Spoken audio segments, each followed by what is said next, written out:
Bu günləri insanları düşündürən məsələlərdən biri də Qurani-Kərimdən hər hansısa bir ayələrin, surələrin oxunması barəsindədir.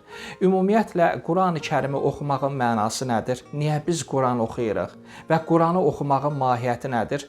Quran ruhun qidasıdır, yoxsa cismin qidasıdır? Yəni, bu sualları cavablandırmaq üçün Qurani-Kərimdə olan ayələrə biz müraciət etməli oluruq. İstər Nəba surəsi olsun, istər Ər-Rəhman surəsi olsun, istər ən məşhur surələrdən biri olan Yasin surəsi olsun, istənilən surələrdən mesajlar gətirmək olar. Xüsusən də Qurani Şərifdə Ən'am surəsi.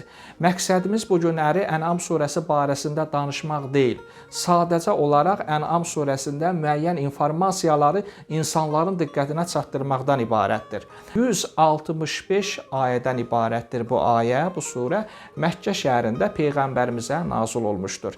Ən'am sözünün mənası bizim dilə tərcümədən mal-qara deməkdir. Yəni, Qurani-Kərim 23 il müddətində Peyğəmbərimizə nazil oldu. Ən'am surəsi bir dəfəyə Həzrəti Məhəmməd əleyhissalama nazil oldu. Hətta İmam Cəfər Sadiq əleyhissalam qeyd edir ki, insanlar Ən'am surəsini oxumağın necə böyük dəyərə, savaba malik olduğunu bilsəydilər, bu surəni oxumağı tərk etməzdilər. Yəni, bütün günü Ən'am surəsini oxuyardılar. Hədislərdə var, istəyirsən qəlbin rahatlansın, Ən'am surəsini oxu. İstəyirsən xəstəlik səndən uzaq olsun, Ən'am surəsini oxu. İstəyirsən müxtəlif çətinliklərdən, bəlalardan amanda qalasan, Ən'am surəsini oxu. Qurani-Kərimi oxumaq qəlblərin baharıdır. Quran oxunanda insanın ruhu dincəlir. Hətta Ən'am surəsinin 3-cü və 39-cu ayəsi həqiqətən də mənim diqqətimi çox cəlb elədi. Allah bu ayədə buyurur ki, göylərdə və yerlərdə ibadət olunan tək Allahdır.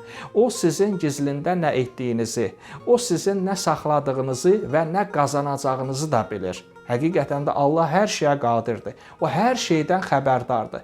Yenə də Ən'am surəsinin 39-cu ayəsində Allah buyurur ki, ayələrimizi yalan sayanlar qaranlıqlar içərisində qərq olmuş lal və karlardır.